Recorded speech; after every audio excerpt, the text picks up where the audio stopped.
Alright, hell yeah. So we got material mechanics, and this problem is an elastoplastic problem. And you know what I mean? We make videos on physics and engineering, and I don't like terminology, so we just kind of make up our own. Or we just kind of make the problems more intuitive. So here we go. The first thing that I do to start out any material mechanics problems is one, write the equation. Like if you just want the equations, you're like, hell yeah. I call this strength, and we're going to say that's force over area. And strength is in like PSI. So, you know what I mean? You got like pounds per inches squared. And that's going to be your force is in pounds, and your area is in inches squared. You know what I mean? So your units is the equation on that one.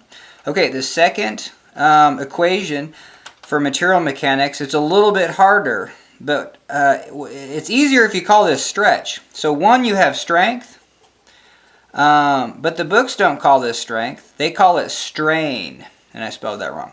But this one is stretch.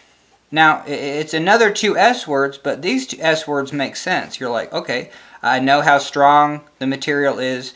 I know. And then, but this stretch, we got to talk about this, because you're like, oh, okay, I didn't know that things can stretch out, or we actually use this to tell how strong something is. And so the equation for stretch is change in length, so what we observe. So like, hey, we observe that the thing changed in length, and then we're going to divide that by the total length. You know what I mean? So it's a very simple ratio. And if you keep that in mind that, oh, this is kind of a simple concept. If you multiplied, if you took change in length divided by length and multiplied by 100, you basically have percent change in length of whatever you're trying to, observe. So I always do the example of a 1-inch, bar of steel. Doesn't matter. Well, we're going to say this is 1 meter, and then it's got an area of 1. So steel, so for the strength of material, every material has its kind of max strength, and that's how much psi in pounds per square inch you can put on that material, and it can be. If you like the engineering, just like a block of material, and who cares. You know what I mean? Every little molecule in here can only take, we got to put a strength on it. So the strength of steel is 58,000 psi. So every molecule, once it reaches 58,000 psi of wanting to, it doesn't matter in compression or tension. But if you have that going on inside of a molecule of steel, it's going to break. You know what I mean? Or just think, hey, that's going to, for all intents and purposes, it's going to break.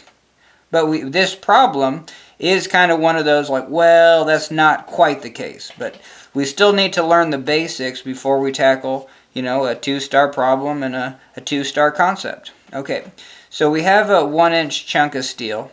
And we know that steel has a strength of 58,000 psi, pounds per square inch. But guess what? We have an area of 1 inches squared.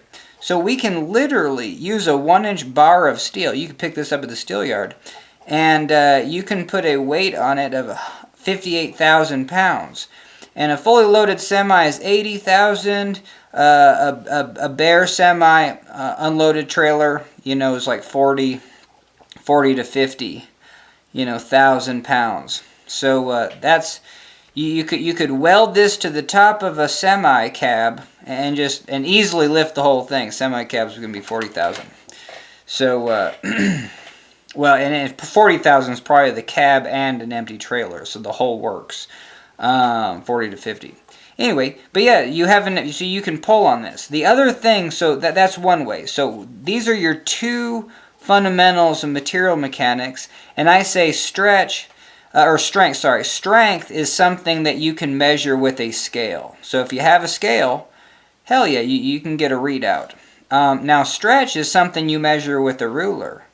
And so a 1 meter, what's going to happen after we load this up to 58,000 psi? Well, it's going to lengthen. So it's going to, turn into that.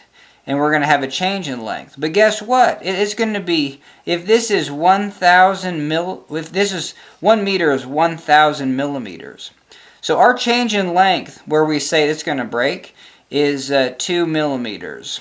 And you're just like, well, that's not very much. That's literally, it would be really hard to measure that. I guess you could. Even just with like a 1 meter, yeah. Anyway, we'll talk maybe more about this in a second. But yeah, so that's very small. It's very difficult to measure. Okay, but those are your two components of how you measure how strong something is or when it's going to break. And I say the kind of this general term of like when I say like break is like, hey, someone's going to lose their life or you're going to lose your job because you're the one that was responsible for building it. So anyway, so that's that. Now, if you've ever played around with steel, you know that this kind of sounds hokey. Of just like, well, what are you talking about? I've seen steel bend, and 2 millimeters? Well, then you got to get into, okay, so let's talk about that, because if you do have a bar of steel, and even in the test where they actually pull it apart in a machine, it can stretch 30%. So guess what? So this thing could be that long. And if we're saying 1 meter goes to 2 millimeters, so if we have 1,000, let's do this. This would be 1, this would be 2. Holy Toledo. Well, no, that'd be dumb to do. But yeah, 2 millimeters, like I said, is visually very difficult to see. Where steel can actually stretch up to 30%, typically 5 to 30%. Like the average bolt, I don't know why I did that, but the average bolt that you buy at the store, like a 5-inch bolt, can stretch to 5 and a quarter, 5 and a half. Well, let's do it. What's 5 times 30%? 0.3. That's 1.5. Holy, no, I was thinking a 4-inch. 4 times 0.3. But anyway, I don't know what I was thinking, but a 4-inch bolt could stretch to almost 5 and a quarter. You know what I mean? So a 4-inch bolt at the store could almost stretch to 5 and a quarter. It's probably not, because there's a lot of imperfections and a lot of cuts. It's probably just going to break. But you know what I mean? It's definitely not gonna break at this ratio of 2 millimeters to 1,000 millimeters. You know what I mean? Even a bolt at the store is going to stretch. It might stretch even just a 1/4 inch, but that is something that you could measure. But guess what? The bolt at the store, when you do that, is going to be physically deformed. It's not going to be a 4-inch bolt no more. Let's say it stretches a 1/4 inch. Well, great. It's going to be a 4 1/4. It ain't going back to the original shape. Now, if you've done engineering, you're just like, well, you know what I mean? The engineer brain says, no, it doesn't go back to the norm. Well, okay, so now we got to talk about what the hell's going on. So if we do have this 1-inch length of rod, and then we do stretch it 2 millimeters. So we have 1,000 millimeters here, and we stretch it 2 millimeters. This is the max that you can stretch it, where then if you let go of the load, every single molecule goes back to its original location. Holy Toledo, I gotta throw some more time on the clock. Alright, hell yeah. Now, I'm feeling confident about this video because this is probably how I'm going to make videos going. You know what I mean? We have a problem, but it's like, who cares? You know what I mean? What I do is like, hey, once you graduate, you should be able to go back to the basics. Even if you're not able to solve the problem, any problem is a circus trick. It's a puzzle, and it's who cares if you can solve it. The real question is, do you have a fundamental understanding at the most basic level? And even though, like, hey, we took it to the basic level, yeah, strength and stretch, and then stay within that window. And so, let's take a pause there and do this problem using those two things, because in physics that's always the case. You should be able to solve the problem quickly using factors of 10, and we might try that on this one, but also just have like an overall general perspective of what the hell's going on. So, and I don't really read problems. You can do that, but it says that we have steel. It probably doesn't even have steel, but we're dealing with a material with the modulus of elasticity. Yes, it is steel. But you can just look at the modulus of elasticity, and this is the modulus of elasticity of steel. E is 29 times 10 to the 3, but check it out. Focus on the units. This is KSI. I hate it when I would just rather them, just stick. Everything shouldn't be in units of pounds, slugs, feet. You know what I mean? Well, I don't know, because it would be ridiculous to not have things in inches. And but I'd be chill if everything was in pounds. I do not like the 10 to the 3 or the KSI. KSI is just if you did the factor label method, you would put 1 KSI down here, and then you could cross that out. What the hell is 1 KSI? Well, it's 1,000 PSI. Cool. What a waste of time. So then you get your modulus of elasticity of 29 times 10 to the 6. Now, I don't even like PSI, but I don't even like to remember like this. Just know 29 million. And you can write out 29 million. By the time you write x 10, 6, you know what I mean? You could have just easily wrote 29 million. So that's that.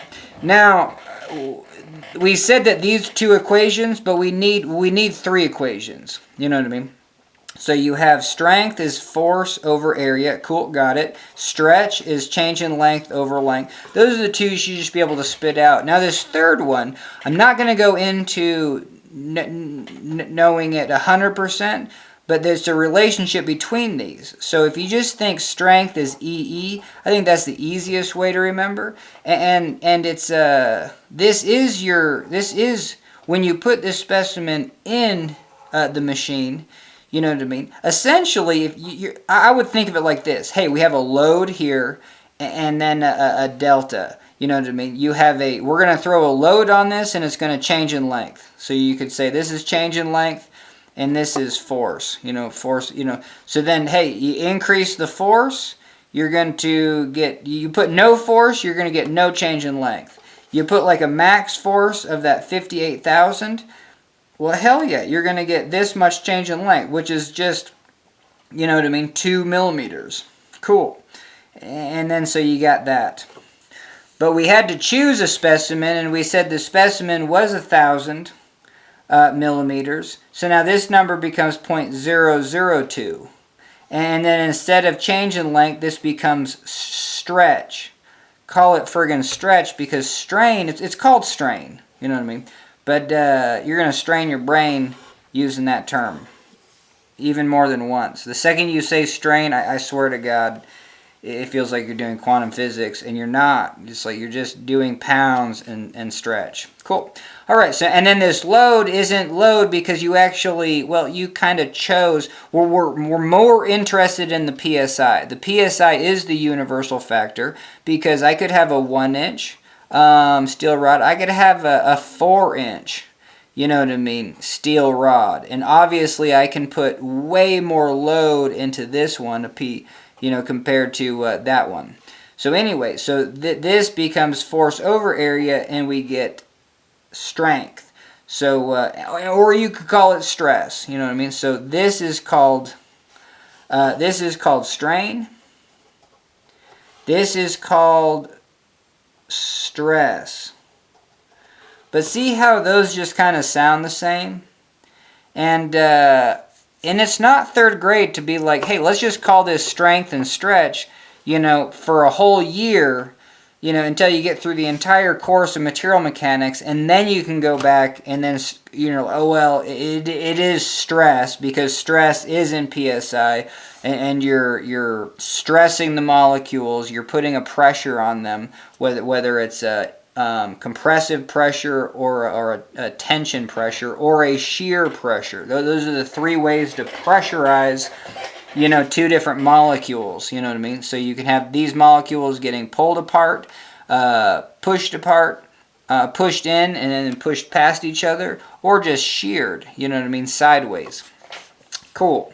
All right, so this is your stress strain curve, and there you go. And so what the hell is E? Well, if you see this is your y-axis, so we basically have a y is equal to kx, you know what I mean? And no one writes it like this, but you have a y is equal to mx plus b, and we're going through the origin. So this is 0. So it's just the equation of a line, you know what I mean? So you have y is equal, so the slope is e. So you have y is equal to ex. Or you have, and then this is your y-axis, this is your x-axis. So this is your y term. You have strength is equal to a slope of modulus of elasticity times change in length. And I'll just, now I apologize. Like we said, this is change in length over length. So this is stretch. So you have strength is equal to modulus of elasticity, which is a constant, which is the slope. And it's a constant because it's not an x squared, it's just linear. And then you have strain. So hell yeah. So now we're doing it. We're fully talking our way through, you know, and all this at the end of the day says, hey, take the problem, take the material. Material says it can take 58,000 pounds per every 1 inch you have. You know what I mean? So that's what this says. Hey, we're trying to find area in quantities of square inches. Well, if you have one of those square inches, 58,000 pounds. Booyah. And we're going to call that the breaking point. Don't go past it. People are going to lose their lives. You're going to lose your job. But what if you do go past it? Well, you can maintain that 58,000. And this is for our problem. This is called elastoplastics. Now, sure, it does something like this and blah, blah, blah, and then breaks over there. It gets a little bit stronger. But we're just saying right at this point where, like, you can stretch it 2 millimeters. Let's say you stretch it 3 millimeters. What the hell happens? Well, it gets permanently deformed 1 millimeter. Now the thing will go to 1,001 millimeters, and it'll be permanently there. Because what you did was 2 millimeters is there, will go another 1 millimeter. So you went to 1 millimeter, and then when you back it off, well, it still is elastic. And even I get confused about this because, like, you think that the elasticity is going to go away.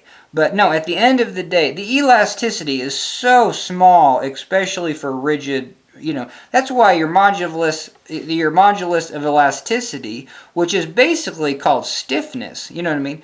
Like, honestly, this is, it should be modulus of stiffness, or the higher the number, the way stiffer the material. So steel is one of the highest, you know, numbers compared to, like, wood. Even glass is stretchier than steel. You know, it just can't take a lot of force. Anyway, so yeah, glass is going to be a curve like this, but it can't take very much force, so its force is way down there. So it's going to be like this, and then it doesn't plastically deform. You know, once it hits there, it's just broken. But steel turns into Play-Doh, but it doesn't get up to 58,000, turn into Play-Doh, and then just drop off like a rock and become weak. It maintains that strength, which is really amazing. It maintains this 58,000 psi. So I was just thinking, a practical example of this. Let's say you had to tension something to like 1,000 psi. Or how about 5,800 pounds? Let's say you needed to tension something with 5,800 pounds. All right, more time on the clock. All right, hell yeah. This is a cool application because you would have to get like a tenth of an inch squared. I don't know what the hell cube that would be. How could we find that out? Square root of 0.1 is 0.316, and what is that? Is that 3/16? No, that's times 2. Well, holy Toledo. So if we have 3 divided by a quarter, 3/8. 3/8. Yeah, if we had 3/8 times times itself. No. But 0.25 times 0.25. Holy Toledo. Yeah. So, yeah, even a 1/4 inch is, if you had a 1/4 inch, well, let's do that. Because, a 1/4 inch rod is really lightweight, actually, for steel. And you can get it to steel. You can get 20-foot chunks of lengths of, and you could throw it. You could slide it inside your car and have it hanging out the window. No one would really care. But we're going to do it. And it's got an area of 0.0625. So if we take area, so we can rearrange this strength equation to say, hey, the force is equal to the strength times the area. Real simple. And we're going to take 58,000 times the area of, of a 1/4 inch. 0.25 times 0.25 is 0.0625. So we're going to multiply those together, and we would have a poundage of 3,625 pounds. So this is the essence of the problem. Oh, I'm just spitting everywhere. So let's take a 1/4 inch. Damn it. Because I was thinking if you had a bolt, you know what I mean? And that's not what a bolt looks like. But let's say you have well, let's do it, a 1/4 inch bolt. So we're going to go pi divided by 4 times 0.25 squared. And we're going to get that times 58,000. So, whoa, that's not very much. Yeah, oh, the diameter is a 1/4. Yeah, 1/4 inch bolt. No. I didn't multiply by 58,000. I multiplied by 5,800. So my bad. Times 58,000. So yeah, well, 1/4 inch bolt, we could put a force on it of 2,800, and we're just going to say 50 pounds. So this is good. Now you know what a 1/4 inch bolt, just mild steel, the lowest grade bolt at your hardware store. You can put a tensile force in it, or a compressive force, but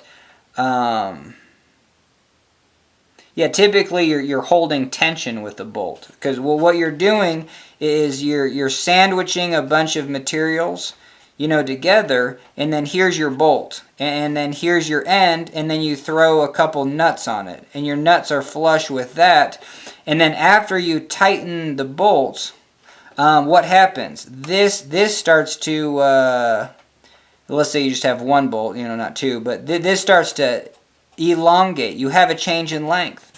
So, you know that the clamping force, and then let's say it's the 4-inch bolt. So you have a 4-inch bolt, and you said the max. So you got two things here. Kind of the fundamentals of material mechanics is like, hey, you have a max with this equation and a max with your with your stretch. Your stretch can, for steel, so for this number it's known. And let's talk about that. So steel, you have a strength of 58,000 pounds. And you have a stretch of 0.002. Now, does this make sense? Because what the hell is the modulus of elasticity? Well, guess what? It's going to be, and let's say you didn't know anything more. Let's say you know a fundamental property of the material is its strength, and and they'll call this strain, but it has to be, that's why I call this strength, because the one is you can have a material, and you can put 0 pounds on it, you can put 10 pounds on it, you can put 1,000 pounds on it, and if it's 1-inch steel, you can put up to 58,000 pounds. But depending on if you put 10 pounds, you're going to get 10 psi in the darn thing. You know what I mean? It's going to have the pressure of a basketball.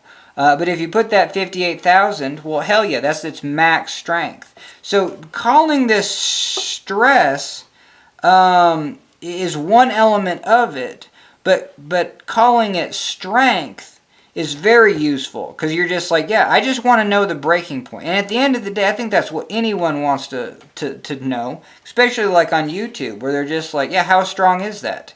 Cool. So this strain is also max. It's like, hey, this is the breaking strain, but that doesn't sound like it's going to break. You know what I mean? Stress doesn't sound like a It's like, well, it doesn't sound like a big deal. And I'm not saying that's why accidents happen because of terminology, but if you changed it to be like, hey, this component is a component of strength, and this is a component of stretch. Don't mess up either of these. I was going to say the F word. Just kidding. I was though. But yeah, don't mess them up. I'm just saying. It's just like, why take a subject that's very difficult when it can be kind of simple? You know what I mean? Even though I'm using this to really go into the details, because we have a problem that's a 2-star, and it brings up this issue of like plastic. But we can get there. We can get there. So, anyways, but we wanna do these 3 equations, and this is the one that relates these two. So you have strength, stretch, and then the relation between them.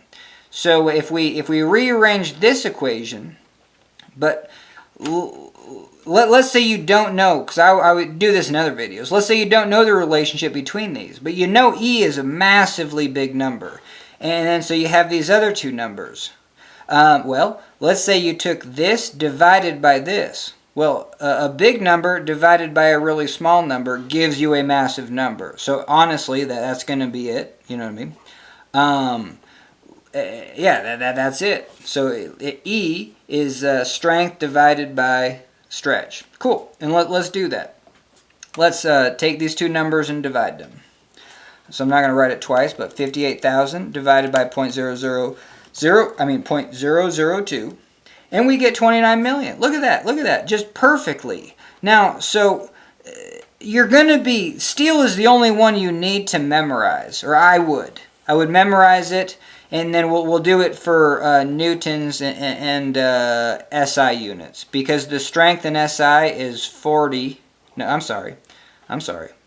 My apologize. It's 200 megapascals.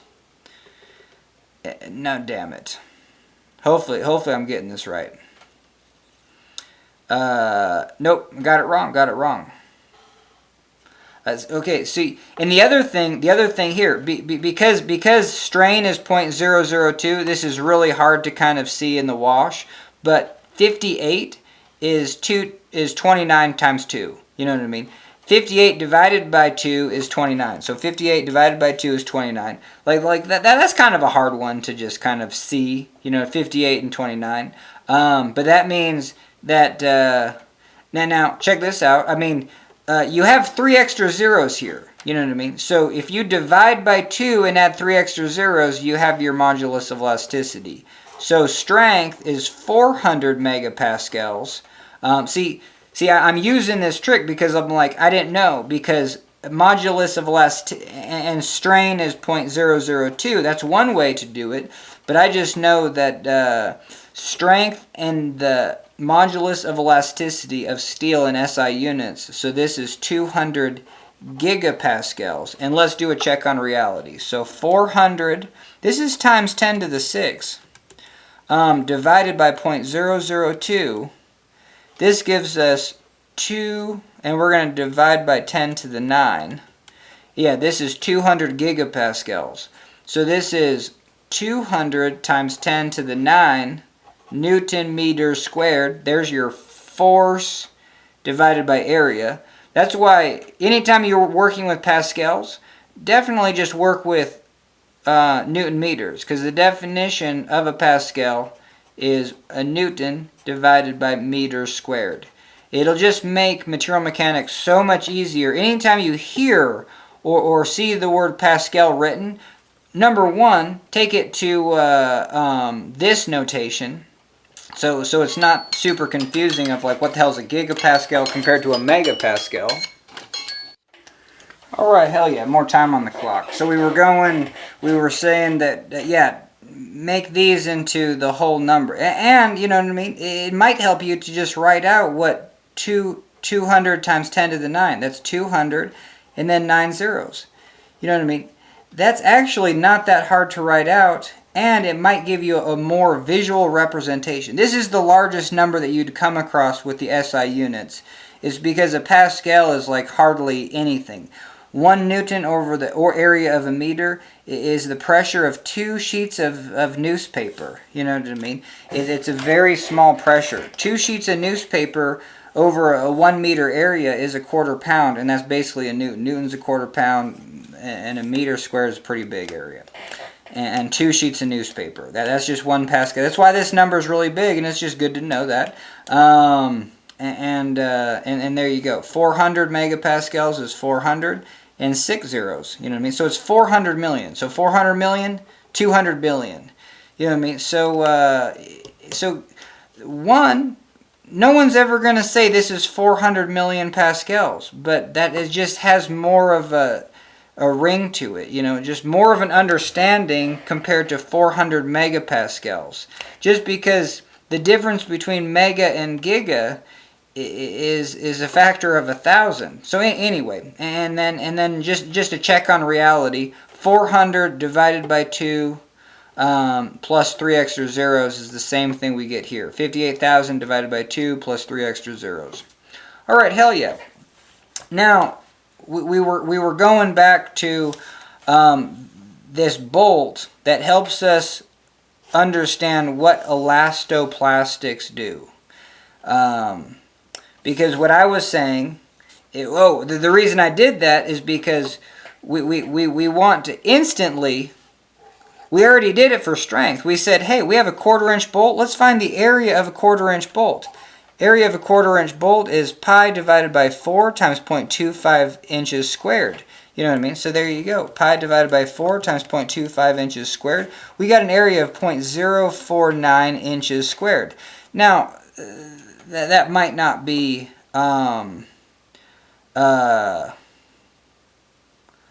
you know, kind of easy to rationalize, but well, let's go back to, hey, you know, physics is all about the factor of 10.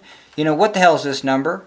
Let's say it's 0.01. 0.01. Okay, that's 1/100ths. So we have 1/100ths, and it's 0.05. So it's not 1/100ths. It's 1/50th. So you might be able to see that. But there you go. You got 150. Now we're going to take that 1 inch squared just visually, and then we're going to break it up into 4 chunks. You know what I mean? Say that was 1 and 4, and then we're going to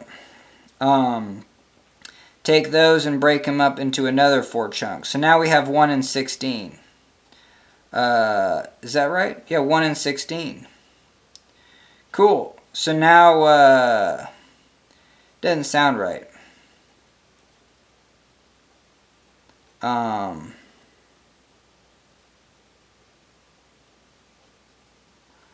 No, we're chill. Oh, but this is. What the hell did I say here? Oh no, yeah, 1. Yeah, I mean, if I round it down, this is 1/100ths, and no, I was way off. If I round it up, this is 1/10ths. So there you go. So I apologize. So our guessing game was a little bit off, but this is kind of like 1/10ths, but it's actually 1/20ths. You know what I mean? So there you go. So my guessing game was off, but it is good to do things in factors of 10. So even if I just did 1/10th, well, we got it to 1/16th, and we're good to go. And guess what? That's 1/4 inch. Because we took 1 inch, took it into a half, and then took it into a quarter. So there you go. And 1/10ths, 1/16ths is smack dab between 1/10ths and 1/20ths. So there you go. We already did it. That was just a visual check on reality. But it's sometimes very good to do that kind of stuff, just because what you're working with material mechanics is really small numbers, like we said. This is 2 times 10 to the 1, 2, 3. 10 to the negative 3. So you're working on numbers like from 10 to the negative 3 all the way up to, 2 times 10 to this is 2 times 10 to the 11. So there you go. That's where just it's kind of hard to get a visual check on reality. All right. So now without further ado, we're going to understand what the elastoplastics are. Let's go back to it. So that was the first thing. It's like, hey, these are the first things that you do with any problem. It's like, hey, I should be able to figure out the max strength, and then do not underestimate the max stretch. Like this is why I failed material mechanics, and I just didn't have a grasp of it because I didn't go to the first 2 days of class just because I was just like, who cares? And then by the third day, I was like, oh, you cover everything in the first day, honestly. And it's too much to cover because people call this stress and strain. And I might have just missed the first day, but I was totally lost and failed the class. And that's why I'm making this video. That's why I'm particularly focusing on material mechanics, because it can be super simple. And I don't know, just my mindset is just like everything can be dumbed down. Statue of Liberty can be dumbed down. Just get a basic check on reality of like how much, if you have 200 steel columns holding it up, what's the area of each steel column? Well, duh, it's just the weight of the building. You can find that on Google. And then the strength of steel, 58,000 pounds per square inch. You can figure out how many square inches. I mean, just even talking through that, you're just like the light bulb, should go on and be like, oh yeah, hell yeah. Anyway, but the other aspect of this is that you might not think that stretch is a big thing to calculate or an easy thing to calculate, but it is. So we're going to take this 4 inches. We're going to know that steel has a max stretch of 0.002. Now, if you have to go back to this equation, do. Because we can rearrange for what the change in length is. Change in length is just going to be bring the L upstairs. That's the strain times the length. That's 0.002 times the length. And in our case, we're going to have a 4-inch bolt. So 0.002 times 4 inches is 0.008 inches. And that's 8 thou of an inch. Now, that's close to 1/100th of an inch. And my best verbal and visual demonstration of what... I can't tell you how much 1 in 1,000. I wanted to get like, little origami sheets of paper from Asia that might be, 1,000 sheets of paper. Could be just 1 inch, but that would be the thinnest sheets of paper in the world, and I just don't want to spend the money and then be disappointed that it was like 1 1/4 inches. But maybe you could compress it down to 1 inch. But like I'm saying, 1/1000th of an inch is very thin. You know what I mean? That's what machinists might be able to take off with their machines, which is impressive. But but we didn't get 1,000. With a 4-inch bolt, we can stretch this thing about 100th of an inch. So now we need a visual representation of what 100th of an inch is, and you use playing cards. And I should just get to it, but 50 playing cards, a stack of playing cards, that's not very good. Stack of playing cards is 1/2 inch. Cool. So 2 stacks of playing cards is 1 inch. Cool. And there's 50, basically on average about 50 playing cards, like obviously 52, plus some jokers and stuff. But 100 playing cards equals 1 inch. Well, that's the same thing as one of those playing cards being 1/100th of an inch. So there you go. That didn't take too long, and now you have a permanent visual representation of what 1/100th of an inch is. So that's crazy, because we're saying that this 4-inch bolt, which we know steel can stretch like a ton. I mean, you could just bend, you could take the bolt and just bend it, but it's permanently bent. So what we're talking about is, hey, we're gonna tighten this bolt and we're gonna have it pop out just a little bit. But we're talking, we can have this thing pop out a baseball card. And once it does that, we can back off the nuts, and then every molecule of that bolt will go back to its original location. So that's this equation. Now, it's not very useful visually. Definitely not useful visually. You'd be hard-pressed to measure any appreciable change in length. Now, I think I want to do a video where I actually do this with a bolt, because I do have some larger calipers that might, that are extra wide and can get up to like 6 inches. So if I did have something close to like 5.5 inch bolt and then I stressed it, I might be able to measure this strain. Hell yeah, and I'm proud of myself, because I just said I might be able to measure the strain in the bolt. And it would have been more sense if I just said, yes, then I could measure the stretch in the bolt. So both those things are synonymous, and why they're synonymous gets back to here. This, at the end of the day, is a force versus change in length. You know what I mean? So whenever you see this diagram, that you might just shrug off at the end of the day because it's a stress-strain relationship, and those terms just sound ridiculous that they both called them such similar sounding words. But you already chose your specimen. This specimen already has an area. It already has a length. So strain is change in length divided by length. Stress is force divided by area. So, and this gets to the heart of our problem, and a lot of problems, because you already chose your area. You already chose your length. So at the end of the day, the only thing that we can manipulate is like the force. So that's why and the only thing that's visually going to change is the change in length. So you have this representation mainly of force divided by change in length. And let me at least, we're literally like an hour in, and I really haven't explained elastoplastics, and then we're there. Because if I put a force on up to this max, what's going to happen?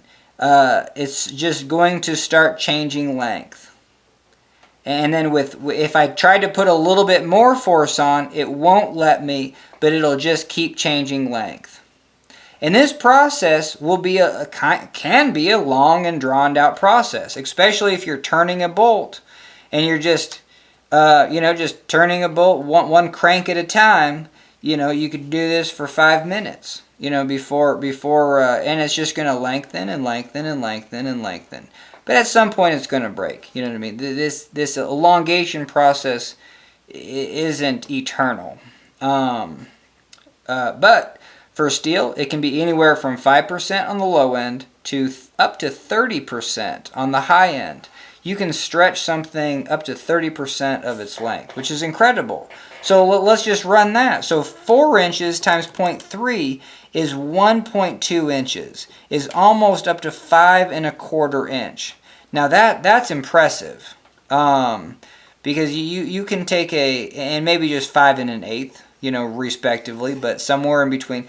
So you can either stress a 4-inch bolt, you can tighten a 4-inch bolt where you barely see one playing card of change in length, which would be very difficult to even measure. And this says, literally, this says if you had 2 playing cards of thickness after you tightened it, it would be permanently deformed. So you go up to 1 playing card worth of thickness on this 4-inch bolt, and then double it to 2 playing cards in thickness. Well, once you back it off, it's still going to relax. So steel is going to be just as elastic. Now let's talk about that. Let's say you take it to 2 to 4 playing cards. So you actually 4 playing cards might even be visual. You know what I mean? You might be able to measure that with a Harbor Freight caliper, digital caliper, which I have. And so once I take it to 4 playing cards length, well, guess what? I back off the nuts, and it goes to 3 playing cards in length. You know what I mean? So we got 1, 2, 3, 4, and we got 1, 2, 3.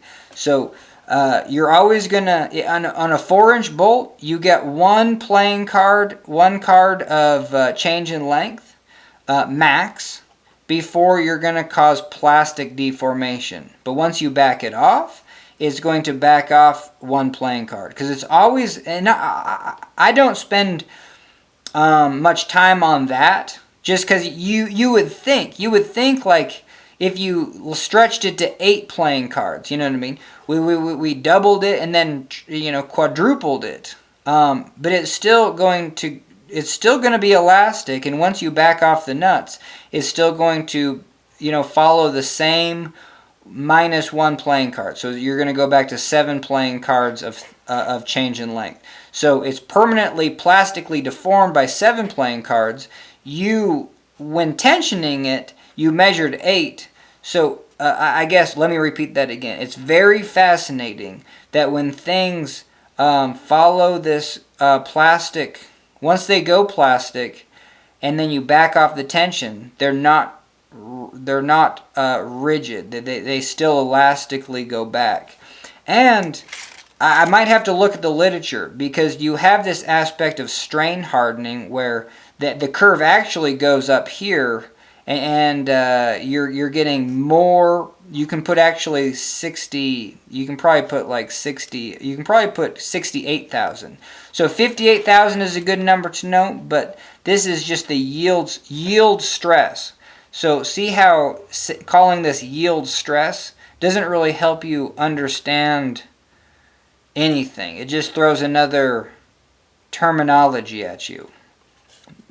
This is the point where people are going to lose their lives and you're going to lose your job, is because you don't want things to move on you. You don't want your bridge to permanently just start sagging until it breaks.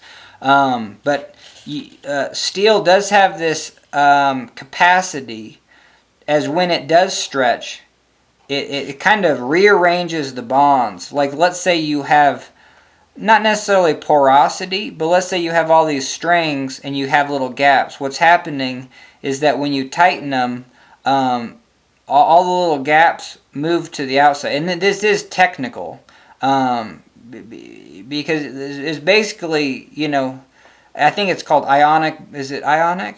Oh, damn it.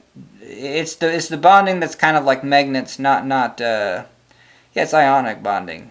It's not covalent. Covalent is like NaCl, table salt.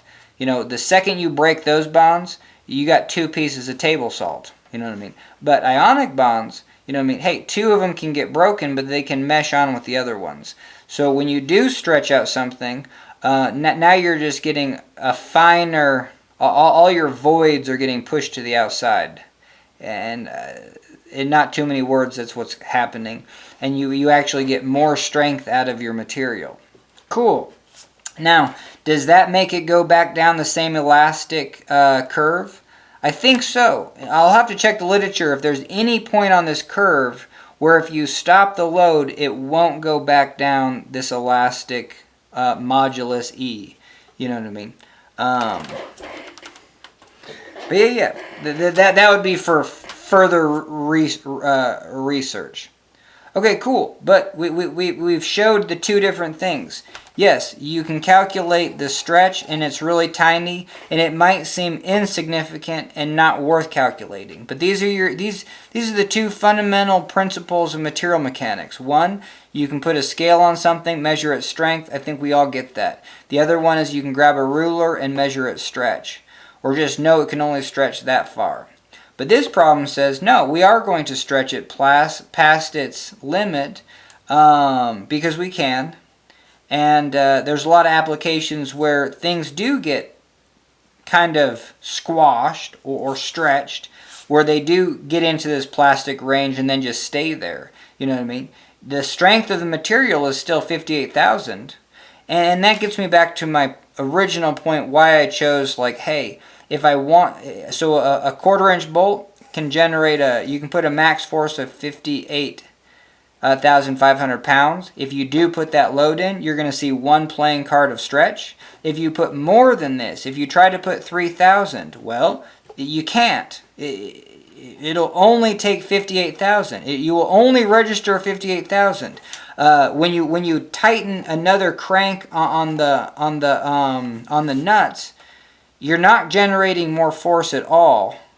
All you're doing is stretching your bolt, and you can stretch it. You can stretch it 1.2 inches, which 1.2 times 100, you can stretch it 120 playing cards. So if you lengthen the bolt, a 4-inch bolt, by one playing card, now you're into the plastic range. So that's why this number is always super small, especially for steel, concrete, even wood. Most all materials, except like rubber, you really can't stretch them. Plastic's decent, but still it's going to be... no, plastic might be visual. But anyway. So, or you can plastically deform it up to 120 playing cards.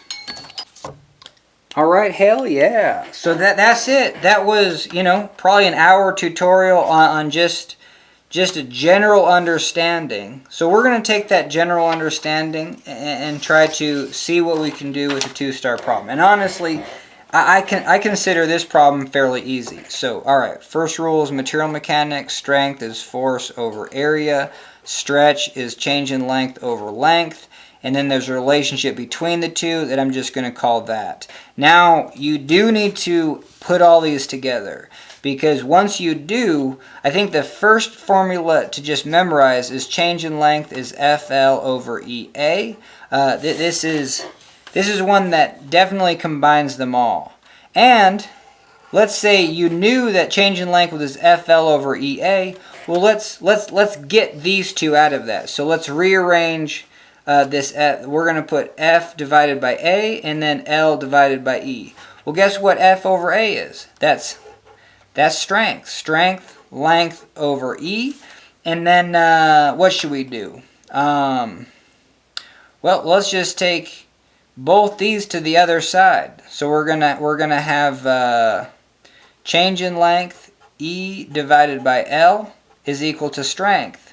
And guess what? Change in length over length, well, that's strain. So we got strain E is equal to strength. So we basically just have that in reverse. So cool. Now you could have done the opposite. If you know these three, we'll start throwing in. So we're going to throw in this into there, and we're going to get force over area is equal to, we're going to throw this one into there, change in length, divided by total length, and then the modulus of elasticity. Now, do not get confused with the modulus of elasticity. Again, it's just that slope of that line. And then let's draw that again. So we have strain, stress, and we have the slope. So what the hell is the slope of any line? Slope of any line is rise over run. So that's the slope is going to be sigma over E. You know what I mean? Slope is going to be, you could write this out as forces area, change in length over total length.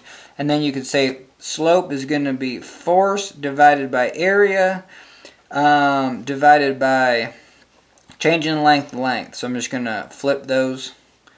You know what I mean? And there's your slope. And we're going to call that E. So E is FLA change in length.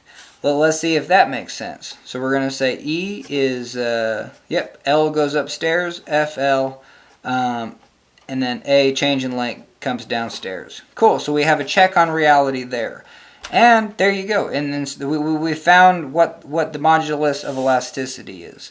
But the modulus of elasticity, as long as you design things that do not break and people don't lose their lives, will always be this constant line. You know what I mean? And it sets you up where you're just like, hey, find the breaking strength and find the max change in length. You know what I mean? So any problem, that's what you can do. And it really bleeds into the concept of elastoplastics. Because the first thing that we're going to do is, we got two different shapes here. So let's pick one. We have an outer shell, which is circular, and then an inner solid. Now they're two different colors, but don't get confused because they're both made out of steel. You know what I mean? They just color coordinated them so you won't get confused. All right.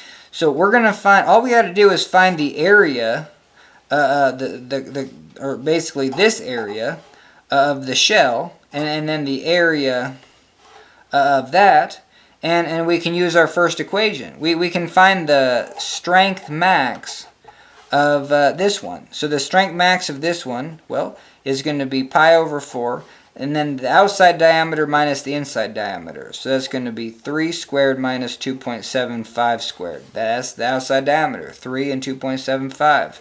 Now the other thing that I get into huge amounts of problems every time I do inside and outside diameter, it's just like, well, what's the thickness? Right off the top of your head. If the outside diameter is 3, inside diameter is 2.75, it feels like the thickness is 0.25, but that's a huge mistake. And it might take you all day to correct your error and wonder why you're getting such a massive error. Because it's half that. And let's talk about that. Because if I have this diameter minus the inside diameter, then I have these two widths. So 0.25 is this width plus that width. So thickness is 0.25 divided by 2. Okay, cool. So thickness is 0.125. Now, like I said, we're going to try to do more of this base 10, and I'll kind of just explain as I go. How would you guess this? Well, pi is close to 3. Pi over 4 is almost 1. So I would just say, hey, that's 1. And then, well, no, I wouldn't do that. To find this area, I would roll it out. So I would say if I knew the thickness, which is really close to 0.1, which is 10 to the negative 1, that's why we use this factor of 10, and then I know the diameter, I know the circumference rolled out is just diameter times 3. So 3 is the outer diameter times 3 is close to 10. So I'm just going to say my thickness is 10 to the 1 times 10 to the negative 1. So I already know this area is very equivalent to 1 inch. Cool. And then it's steel. We have a modulus of elasticity of 29 million, but we, instead of that 58,000, which is a yield stress for steel, don't get me wrong, but steel can be 3 times as strong, and it can be weaker. So this is a little bit on the low end for the yield stress of steel, but they're saying is 36,000 psi. So that's what we use. And then, so what's the max force? Well, we have about one square inch. So we can, on this shell, we can put approximately 36,000 psi. Cool. Moving on. Okay, now we're gonna look at this. So the diameter of this is 1.5 inches. That's the diameter. So what would be the area of this? Now, there's a couple ways you can guesstimate areas. Is one, you can just turn it into a square, and 1.5 times 1.5, and then kind of divide by about 70%. That'll get you pretty close, but even that's kind of hard to do in my head. Let's see. But, you know, if I can already see this is about, I don't know, I'm just going to say it's probably about 1 square inch. You know what I mean? 1.5, I'm just going to visually see that's going to be approximately 1 square inch. Do I think it's a little bit more? Yeah. I mean, if I had to really guess, I'd say it's 1.2 inches squared. Oh, I apologize. I need to get some water on my next break. All right, so now let's do those for real. We're going to find the areas on both those, multiply them by 36, and we can get the max strength for the outer shell and the max for this. We're going to call this 2, this 1. All right, so this real life is going to be pi divided by 4, 3 squared minus 2.75 squared. And that was 1.129. That was the area on that. We're going to store that as alpha A. Cool, and then times 36,000. Cool. We're going to store that as alpha F. So this was a little bit higher, 40,644 pounds. Cool. Now this other one, let's see, pi divided by 4 times 1.5 squared. Oh yeah, that was an area of 1.7. I was way off. Holy Toledo. So what's 1.5 times 1.5? I don't even know. You know, is that close to 2? And then 70% of 2 would have been, you know, pretty close to that. So 2 times 0.7, that still would have been too low. 1.5 times 1.5 is way more than 2. Oh, I wasn't able to see that. I apologize. All right, moving on. Sometimes you guess wrong. You know what I mean? And yeah, that was just hard for me to see. Okay, but yeah, so we have a pretty good area on that one. So the area was 1.7 times 36,000. So we have a max force of 36,617 pounds. Cool. Store that as G. So we have this as F and this is G. So like right now, I can put a load of 40,000. I guess more time on the clock. Alright, hell yeah. Alright, so we're back, got more juice. We found out that the max force that we can put on the shell is 40,000 pounds, and the max force that we can put on the inner cylinder is 63,000 pounds. Now, let's go back.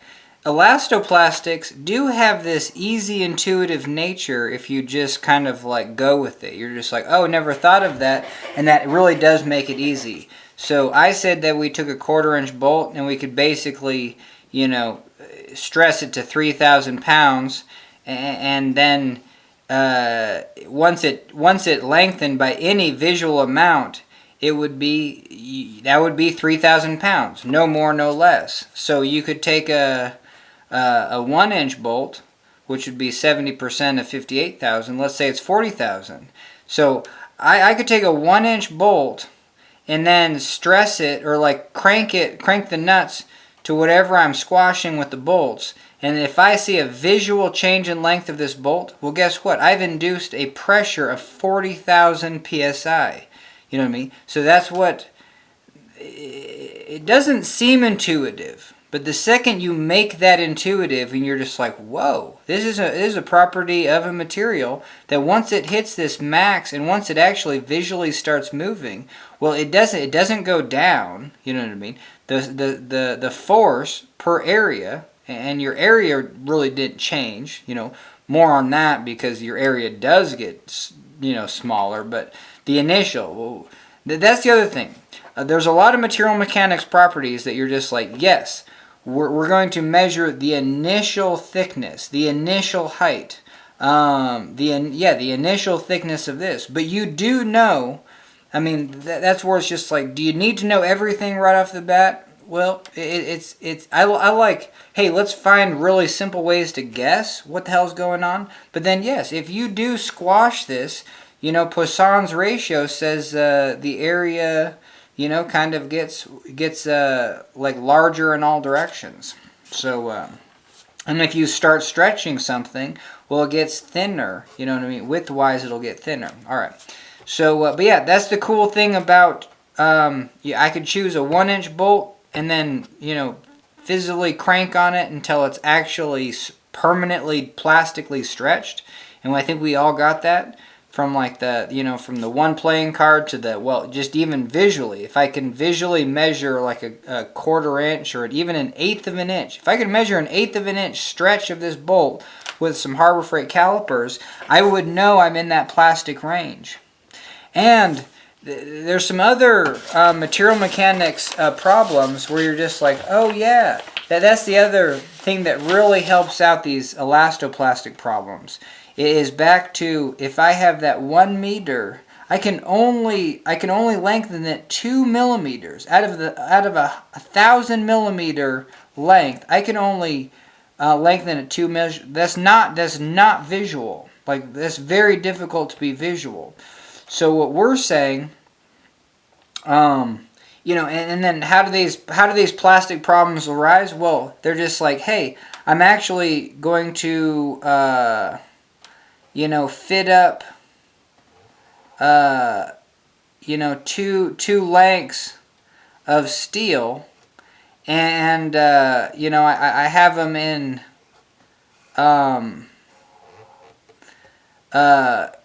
even if they're on pivots, but then let's say this is just a welded unit, and then I'm putting a force on it. But when and let's say there's 3 of them, for the love of God. But yeah, this will make way more sense. Now I have 3 of them. I actually have welded connections here. This whole W is just a fully welded, 3 pieces of steel. But then it's kind of rounded, bolted connections. And when I go to bolt them in, there's a little bit of wobble. Like the holes are way oversized.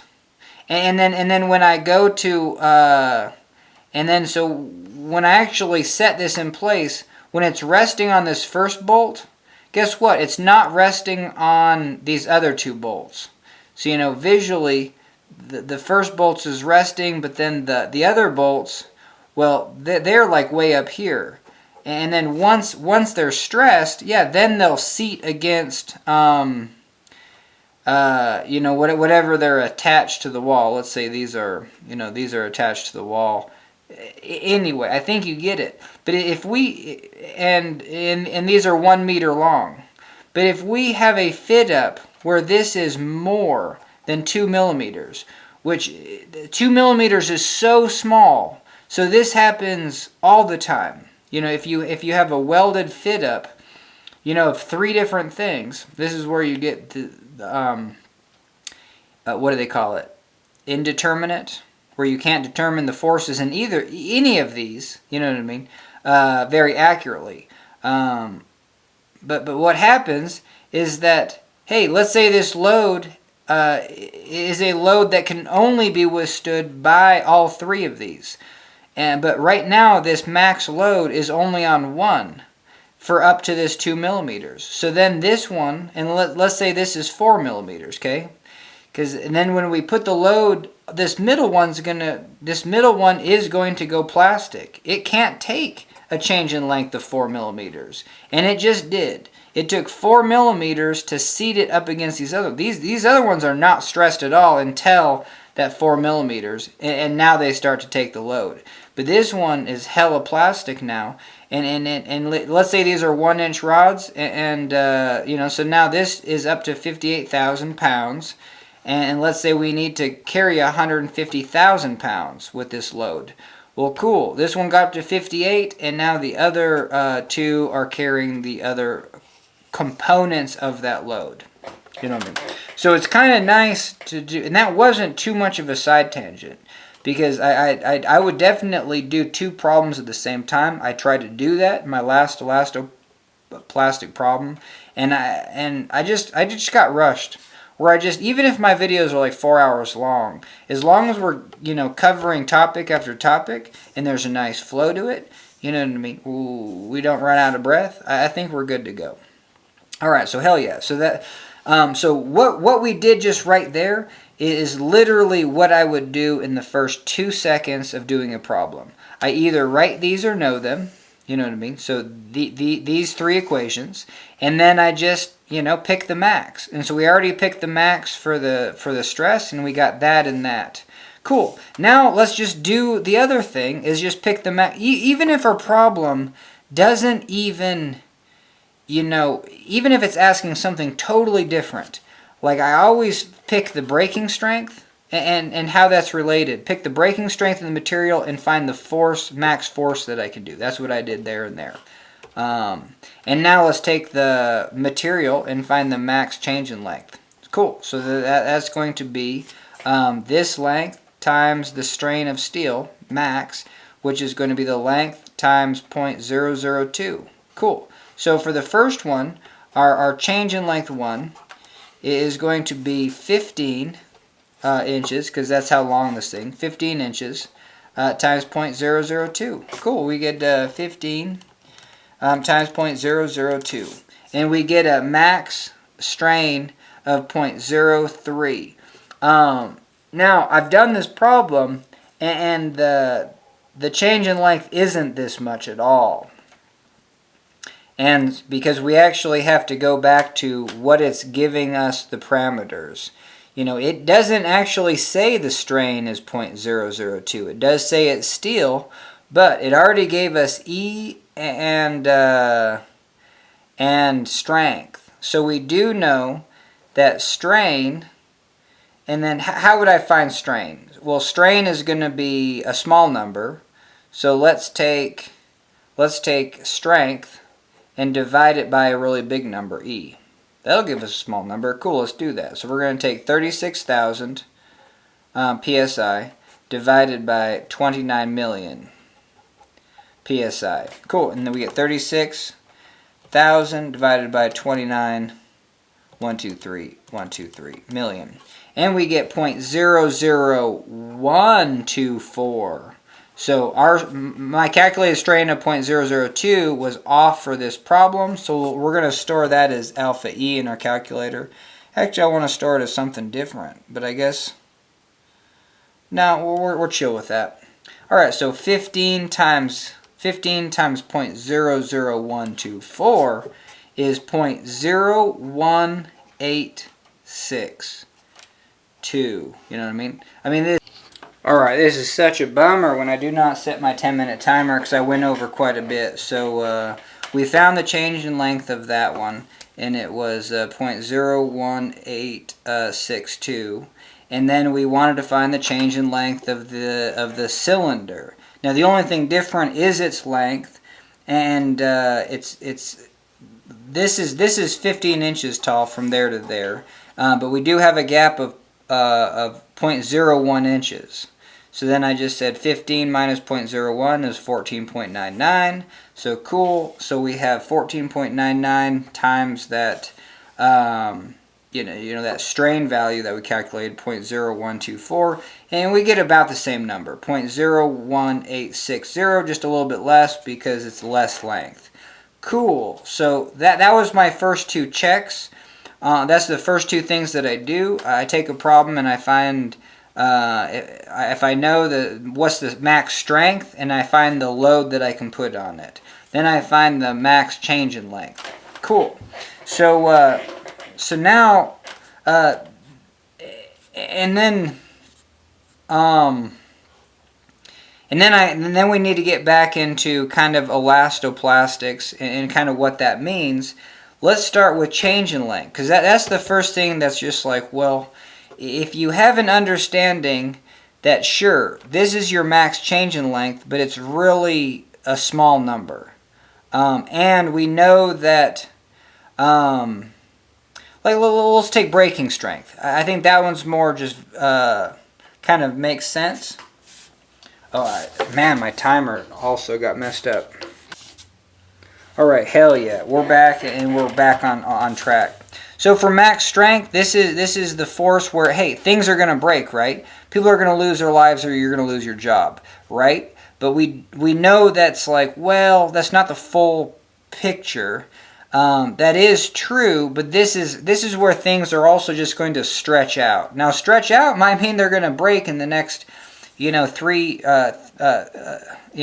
next quarter of a second.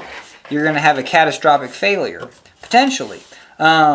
But for slower loads, like, hey, and for, and I think I covered this one, you know what I mean? This one's not a big deal, because you do have this aspect of materials where they can stretch up to 30%. So if this is 15 inches, and let's just take a low end of 5%. So we're going to take 15 inches times 5%. What proportion is that? It would be 5 divided by 100. So 5 divided by 100 is 0.05 times 15. That's 0.75 inches. Like, literally, this thing could squash 3/4 of an inch before something cataclysmic, might happen. Before it just like shatters. So that's significant, because 3/4 of an inch is visual. So you do have this aspect of, like, yes, the plastic load on stuff can be 5 to 30% with steel, which is visual, very visual. The practical application of being okay with plastic load is very synonymous with these scenarios where you're just like, yeah, I have a gap, and I am going to put like a max load just to cover that gap. This thing is still plenty strong. By getting rid of this gap and this going into a plastic, perspective, that might be just fine, because it just is, because your change in length isn't too much more than it's okay to get into the plastic zone. So these problems, by demonstration, show you scenarios where, like, yes, you will be taking this member, these two members, or this middle member into a plastic zone, but you're just stretching it like 3 millimeters. 3 millimeters compared to 3/4 of an inch is a huge difference. One is by design, and this is enacting failure. All right, so hell yeah. And then after that, because my timer ran out, I went back to be like, okay, so we have a load of 40,000 that can be put on the shell. We have a load of 63,000 that can be put on the inner cylinder. So what happens when you put those loads on? Well, That's when you hit this plastic zone, and it's just going to just turn into Play-Doh. So if you combine these two loads into 104, because the first load is going to close that gap, and then you know, this load combined, you know,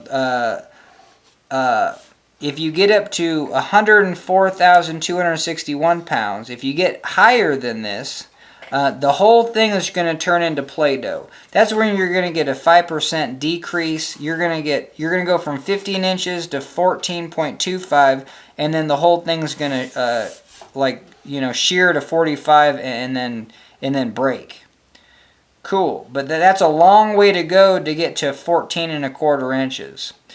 So this problem says, at what point will it start to plastically move? You know what I mean? If you do get higher than this value, then it's going to plastically move. So we have our first answer. That was really easy. Just take the max strength in both those materials, and that's probably one of these. It says determine the plastic load and the corresponding shortening of the tube. So the plastic load over the full system is both these pressures.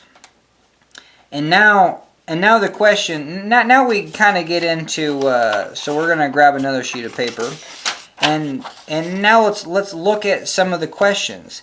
It says, it says determine the plastic load, we already did that, and the corresponding shortening of the tube. Well, how much can this tube shorten? And I think we already did that. We already found out how much it can shorten. And like, didn't we? Didn't we say right here the change in length of the tube? Because we found the max force that we can put on both the shell and the tube. I guess I'm going to call that, or the cylinder, the shell and the cylinder. And we found out the max change in length that the shell and the cylinder can have. So right here it says the cylinder. We don't have to do it again. The cylinder can take a max change in length. But let's do it, because there's definitely different ways to attack or get the same answer. So we're going to go strength is force over area. We're going to go stretch is change in length over final length. And we're going to go strength is EE. So let's start putting these together. Or just remember that change in length is FL over EA.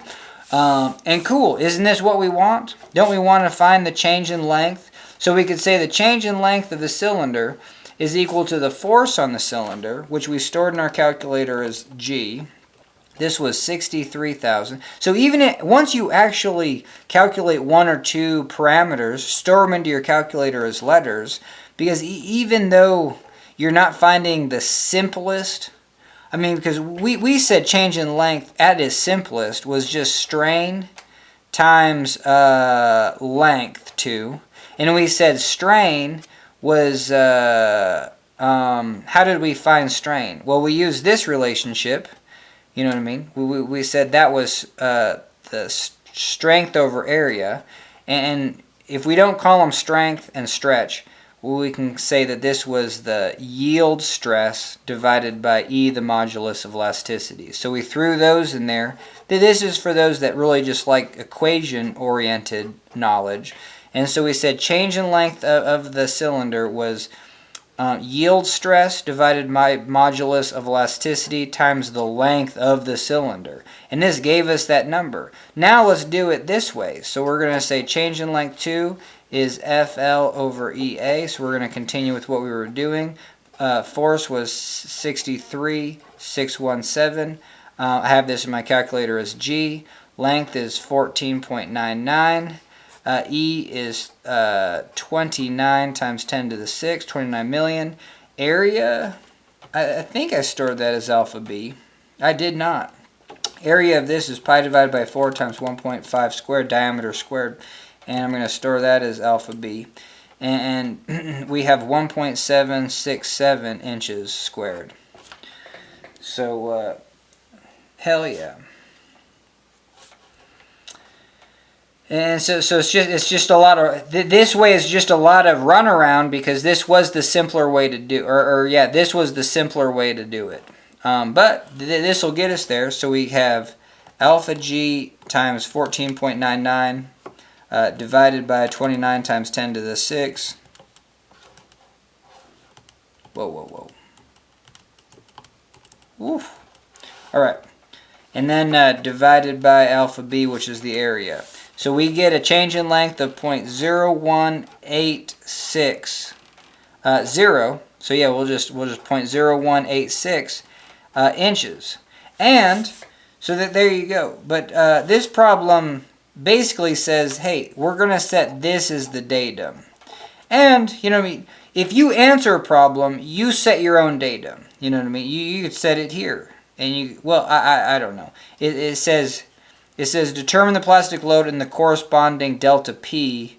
And then, so that they should have something like this, where it's just like delta P is from right there. And that makes sense. It's like, if we're applying the load right here, how far is delta P going to change in length? Well, this, and we got plastic loading. So that's the other. When you have elastoplastic, it says, hey, we're going to max the force out where this thing could just turn into jello, and you're going to have that 3/4 of an inch sag until it breaks. But you know, in your head, these things can only change in length very small amounts. All right, so these materials, even at this length, can only change in length very small amounts that you might not be able to visually, you know, visualize. What the hell? Yeah, so yeah, it's just a good thing when you're talking about plastics. You're just like, oh yeah, so anyway, let's answer this question. So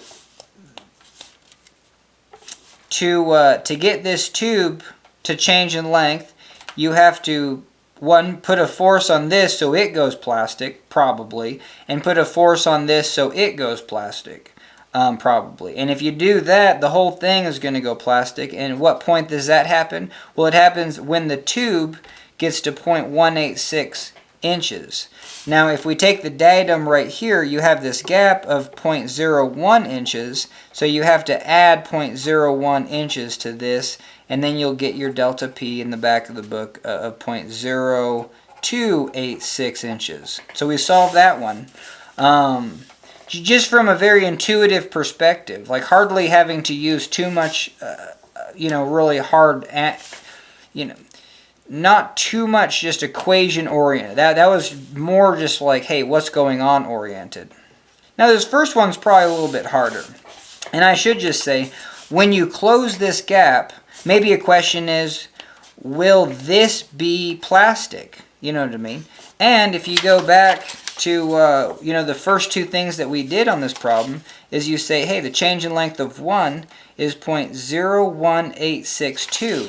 This distance is 0.01, so 0.01862 inches is longer, so it would have to get down to there. So no. So applying that first load that makes this go plastic won't happen until this load hits this cylinder. So now maybe the question is, what load does it take to close this gap? So you can use your equations again. Basically, the equation that you can always just go revert to is change in length is FL over EA. So we can say the change in length,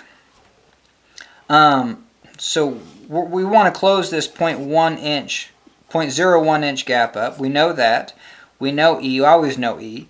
Our area is this area now. That's the area A. That's the area of, this is 1.129. It's the area of the shell. And then the length of the shell is 15. And then we want to know the force on it. So we can rearrange this equation. So we can say force is change in length EA divided by L. Now this one I wouldn't memorize, because like this one you can memorize. Change in length is FL over EA. Has a nice ring to it. Maybe it spells flea like that way, but there you go.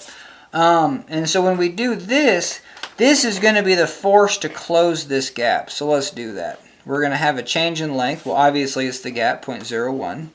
E is 29 million. A is 1.129. It's in our calculator as alpha A. Length is 15. Let's do it. 0.01 times 29 times 10 to the 6 times alpha A divided by 15. And we get a force of 21,827 pounds. I'm going to store this the other direction. I'm going to store this as alpha D. Alright, hell yeah. So it's going to take 21,821 pounds to close this gap. Now at this point, you know what I mean? But to get this to go plastic, we have to get this to change in length of 0.0186. If this wasn't here, it would just take that 40,000 pounds, which we already calculated, which would be the, it's going to take 63,000 pounds to plastic load this, and it's going to take 40,000 pounds to plastic load that. So that's why we do that at the beginning of every problem, because it gives us kind of like these general numbers that we're just like, oh yeah, it's going to take 40,000 to plastically load that, 60,000 to max out that. And even if you don't consider it plastically loading, just go back to, hey, people are going to die, you're going to lose your job if you take things to their breaking point. Bad things happen. Cool. But in this case, we have like, well, we only have a gap of 0.10, and then we have something backing it up that's really strong. You know what I mean? Because we have like, hey, thin metal, but then you have extra thick, chunk of steel. So and then a very small gap. Like I said, one playing card. So it's a potential plastic situation. And even in this case, we've already shown that if you close this gap, it's not a plastic situation up to that gap. So if you put a pressure on that closes this gap and then back off the pressure, guess what? This gap goes exactly back to 0.01 millimeters. You know what I mean? This problem would be more advanced. It would be 3-star if it said, what load do you need to put on this system to when you back it off, you're going to have a 0.005 inch gap. You know what I mean? Half the distance. That would be an interesting problem. We're not going to do that one, but you could work through it. And probably from these next this next setup. All right, hell yeah, and we're kind of home free because this is this would be the most complicated part of this problem. You say, oh, it's going to take 21,000 pounds to close the gap, but now how many pounds to actually get to plastic loading in this? Well, see, this is where those first two things are really important. The first two rules of material mechanics. One, things are going to break when they reach this PSI.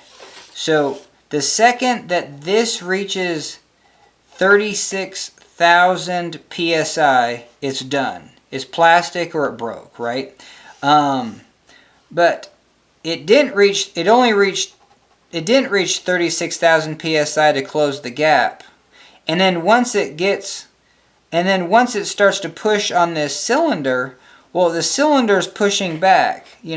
Materials are just big springs. You know what I mean? So this is just a really thick spring. Oh, and I'm going to run out of juice in my pen. So we might have to get another pen. No, we're probably good. I'm going to run this until it dies. Okay, so to solve the problem is this second part of material mechanics.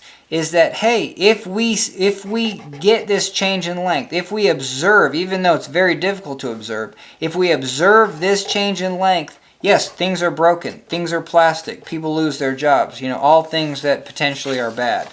So that is going to happen no matter what. So this shell is going to hit that limit at 0.01862. And don't get it confused. Well, I guess I was going to say is because the areas are different. No. The change in length equation is solely based on the strength of the material, modulus of elasticity, and the length.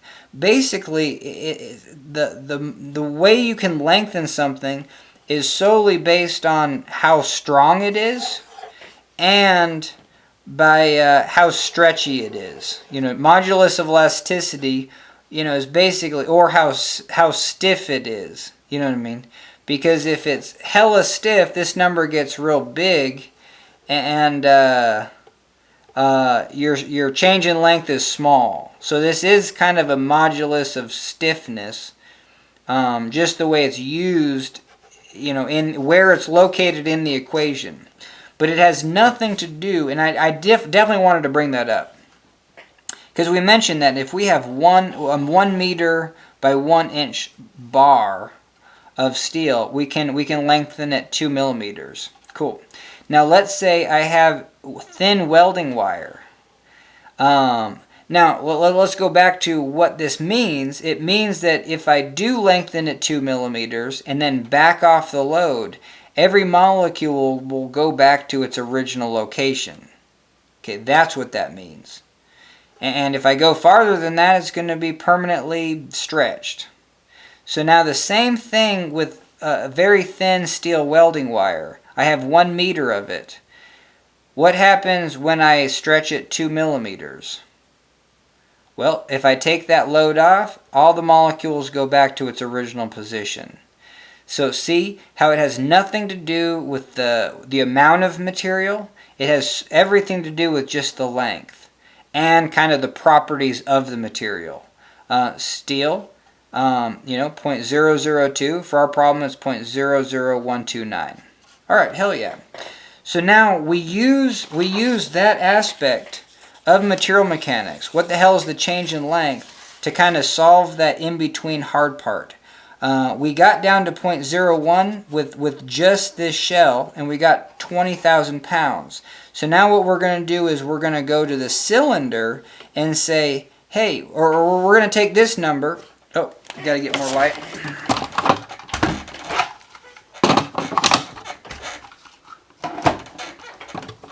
All right, hell yeah. Now, because these change in lengths are real small, give them a little bit more, thought. But we're gonna take this. This is the max. This is the change in length of 1 max. It's the change in length of the outer shell max, and we already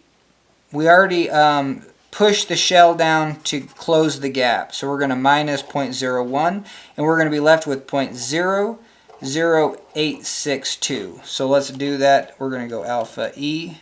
Actually, I don't even know where I stored. I don't even think I stored any of those. So we're going to go back and store this as alpha. I'm going to store it as alpha alpha y for the alpha Z for the big one. And then that we're going to grab the small one, store it as alpha Y. But just other good tricks, you can just scroll up. TI-84 Plus is probably the best one to get. Get the Python one, you can program stuff. I didn't even do that right. Bummer. I need to get the smaller one. There we go. Store that as alpha Y. So alpha Z, alpha Y. Cool, got them. And then...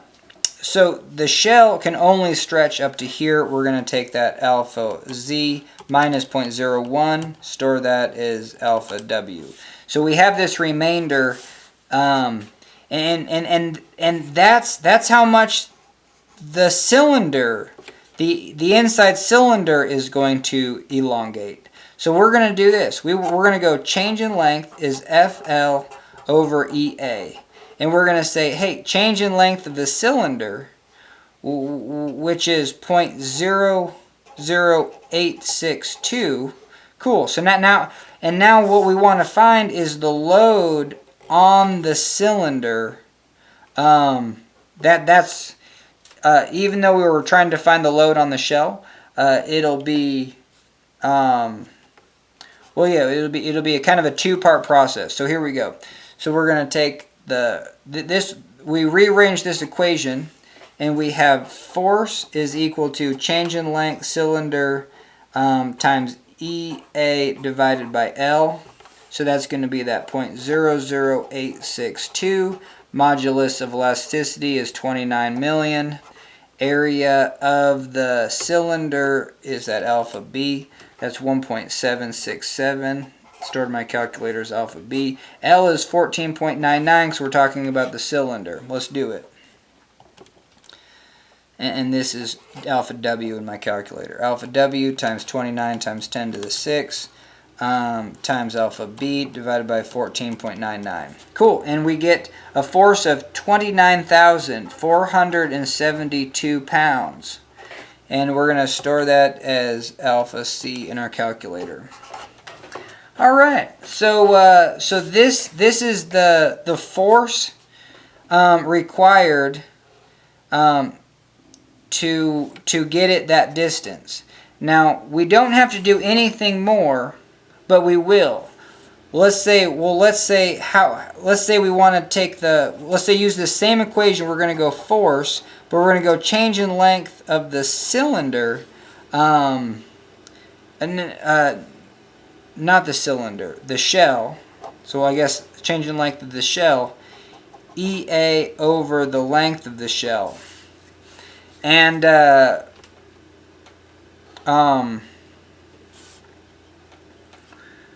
we're just gonna say, hey, if we and these are linear. So let's say you have a spring and then you lengthen the spring to here. You know what I mean? It took X amount of pounds, and then you lengthen the spring to here. Well, it's going to take another X amount of pounds, you know what I mean? Because these are same distances. So even though you got, let's say it took 10 pounds to get to here, and then it took another 10 pounds to get to here, you know what I mean? At any point you could be like, hey, I just want to know the force between that change in length and that change in length. And it's going to be the same force as if you just take those change in lengths from the beginning of the spring. So even if we just calculated this and we said, hey, we're gonna also do that same distance, 0.00862 times E times the area of the shell, which is stored as alpha A, divided by 15, which is the length of the shell. Let's do that. Alpha W times 29 times 10 to the 6, modulus of elasticity, times alpha A divided by 15. And we get 18,800. Alright, hell yeah. So you would get 18,816 pounds. Now, I probably shouldn't have done that because, you know, at some point we have the fundamental principle that we're dealing with an elastoplastic. So we're just saying once you get to this max change in length of the shell, I mean, we've already chosen that distance. Well, we already said that's that is the max force that we can put on the shell. That was the first thing that we actually calculated. That was alpha F. So that was 40,644. So in the meantime, we calculated how much force to get this shell to close the gap. And then we said, well, if we did go the extra distance, it would be this. So let's store this as alpha. I'm just going to go I. So we're going to do this plus alpha D. And guess what we get? We get that 40,644. So even though these elastoplastic problems kind of have like the in-between, where yes, if we do get to this point, if we do get to this 0.01862 of the shell, that's totally plastic.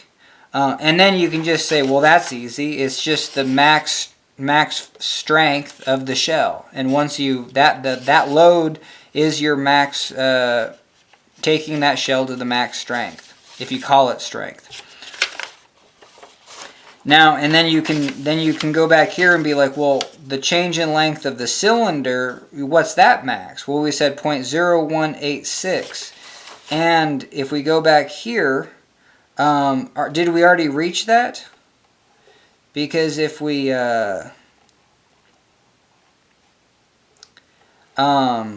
No, because we only got to 0.00862. And so alpha y was this. So if we take alpha y minus alpha w, even though these numbers are small, we still have to go another basically 0.01. And it is basically because it's 0.00999, and this should make sense because we've already said that change in length, max, is only due to the material, which is strength over E, and then its length. Is that right? Yeah, so the change in length is only a function of the ratio of the strength divided by the modulus, or strength divided by stiffness, kind of, and then the length. And this shell had just a touch more length, 15 inches, but it is basically identical. Both these things are almost identical in length. So what we're getting at is like, yeah, this 0.018, you can just call it 0.02. So 2/200ths of an inch is the most you can stretch this or compress this shell, and it's the most that you can compress the cylinder. Once we compress the shell to that 2/100ths of an inch, well, we can still compress the other one by another 0.01, which obviously is the gap. You know what I mean? Because we're not starting to compress the inner cylinder until we close that gap. So there you go. And because the length isn't 15 and is 14.99, yeah, there is a small variation there. Okay, so now I guess the question is, so we know, you know, if we kind of let's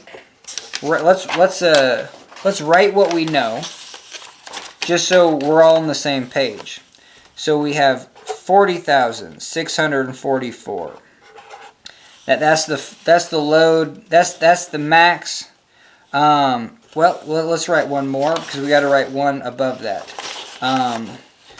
21,827. Oh, and that's stored as alpha D. This is stored as alpha F. Okay, this is the load to close the gap. This is the load to make the shell go plastic. Cool. Now, what's the next load? Well, we already did that. Again, we did that at the very beginning. The two loads combined at 104,261 is the load that makes everything go plastic. And I think I stored that as G. But if we wanted to do a step-by-step process, like right now we're to here at 40,644, we said that's because we took the cylinder to close the gap, and then we took the cylinder, you know, the extra distance, because we did the total roundabout way to take the cylinder to close the gap, plus if we took the cylinder to its max, you know what I mean, which we didn't need to do that. We could have just said, yeah, it goes plastic, and it's that 40,000.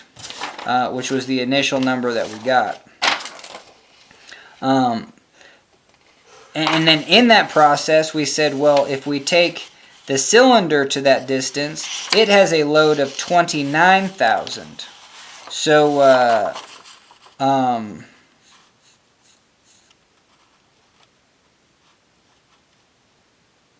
oh, yeah, so this isn't right. This has to be plus the 29,472 pounds. There you go. So this is to close the gap. These two, I'm going to add them together because we got alpha C plus alpha D. And then we got 51,299.6 pounds.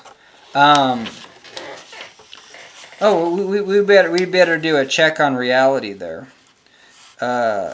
But I think that's right.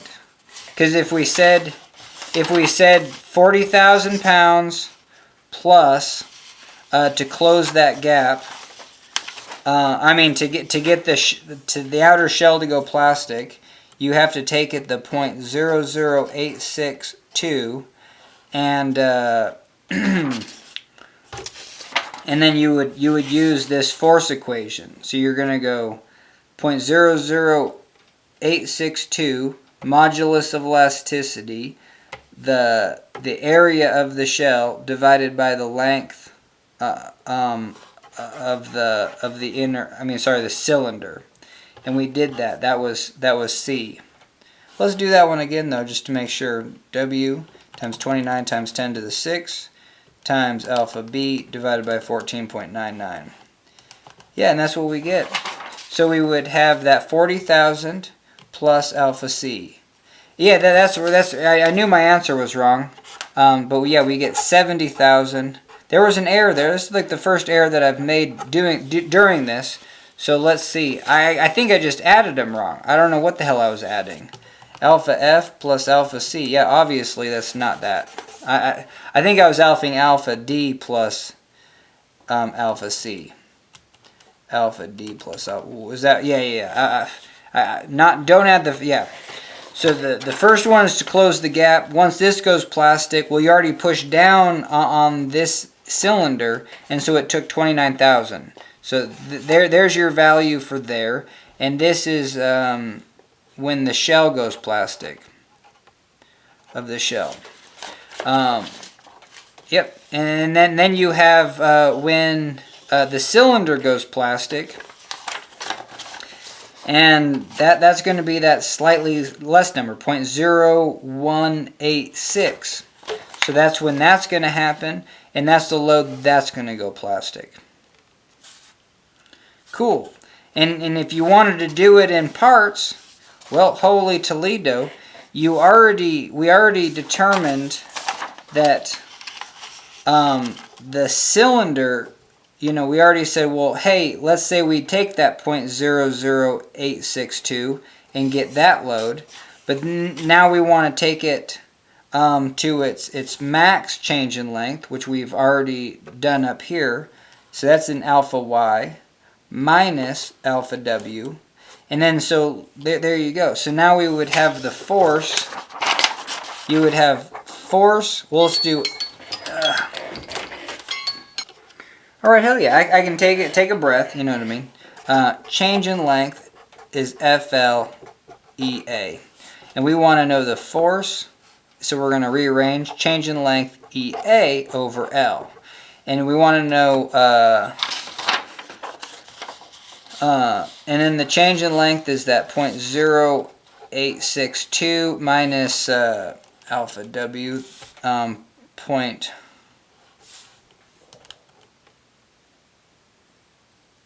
Oh, I'm sorry.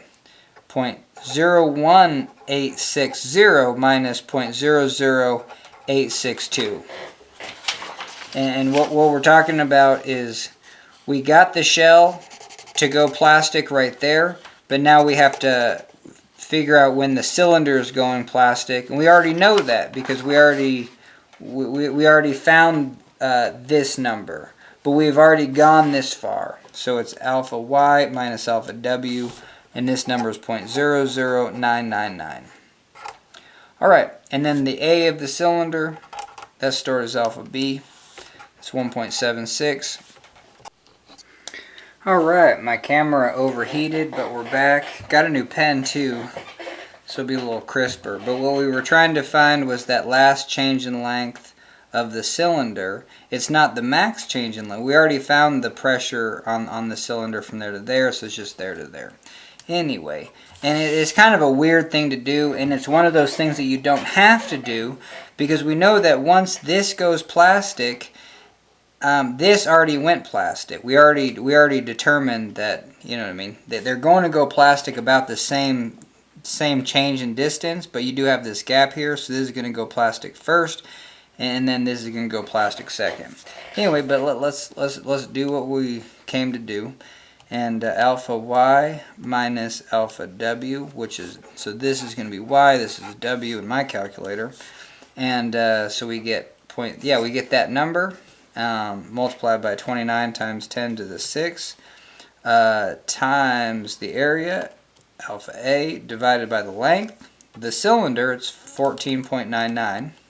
And we get a force of 21,814 pounds. We're going to store that as alpha J. Cool. Now let's see if it makes sense. So we're going to take this 70,000 pounds, which was alpha F plus alpha C, and then we're going to add alpha J. And now that, for whatever reason, that didn't come out right.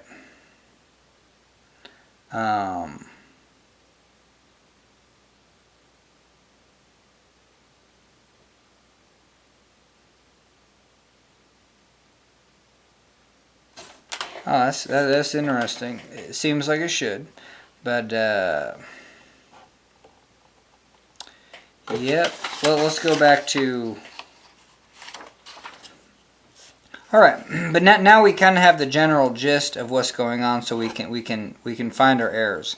But at the end of the day, there was only, we needed to know that it took. So if we have 0 pounds, we get change in length, like kind of that delta P is 0. If we throw 21,800 pounds, we get a change in length of 0.01. That closes the gap.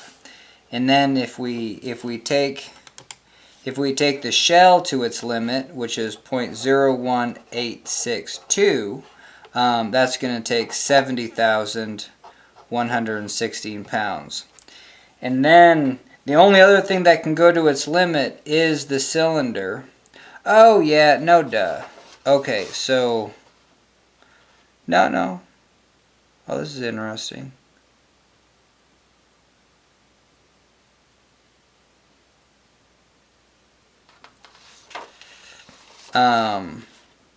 Okay, yeah, and then the only other thing that can go is the cylinder, and the cylinder has a change in length of 0.01860, but you got to close the gap.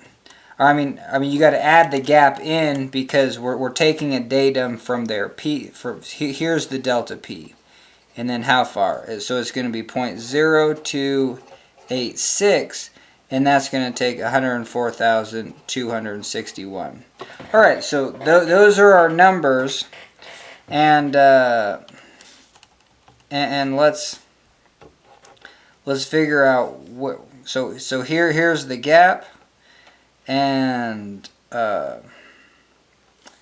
if we take this alpha y, no, this is alpha z minus the gap. We get alpha W. Okay, we're good there. And oh,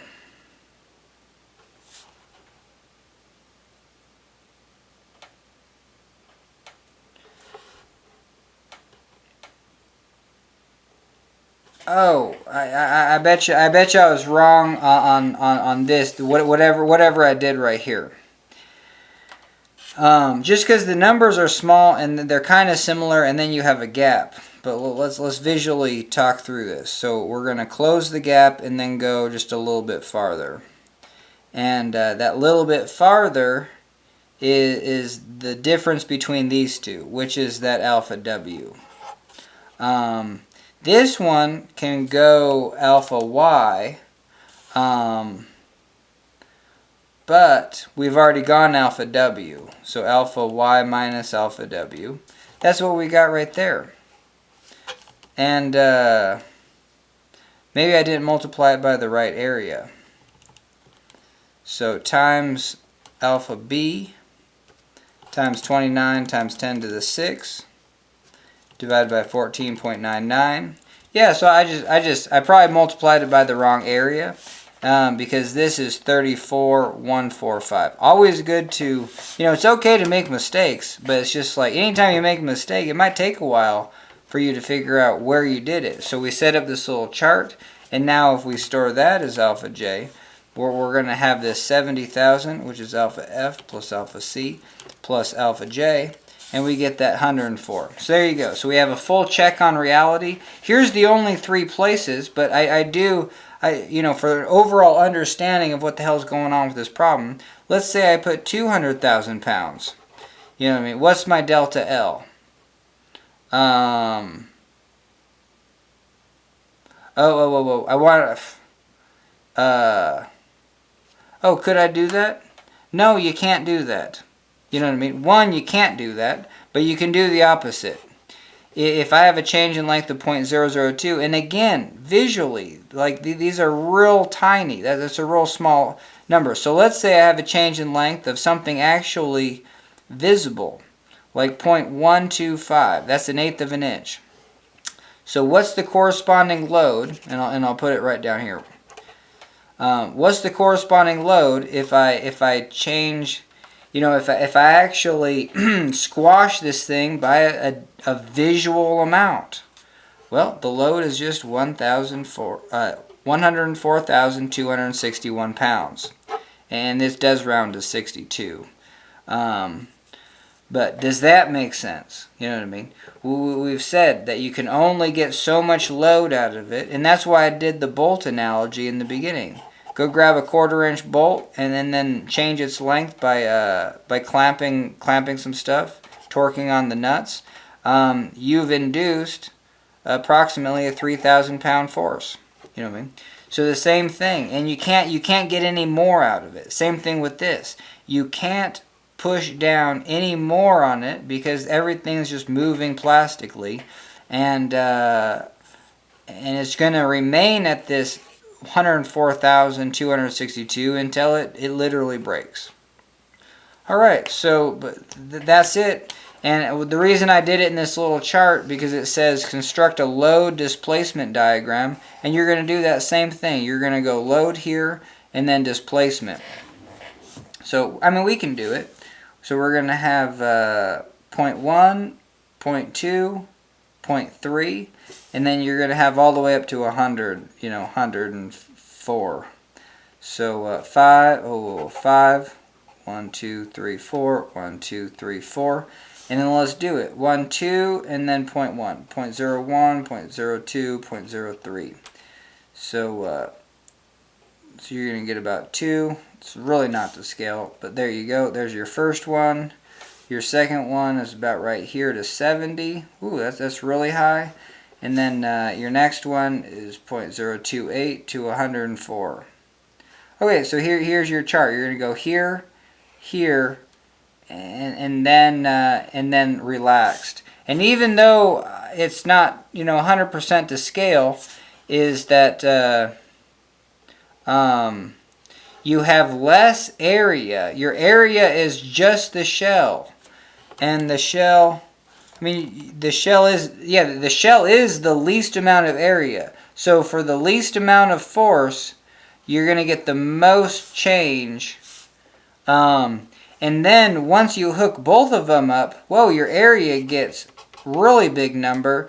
And you can put a ton of force in and not very much change. See, so it's steeper.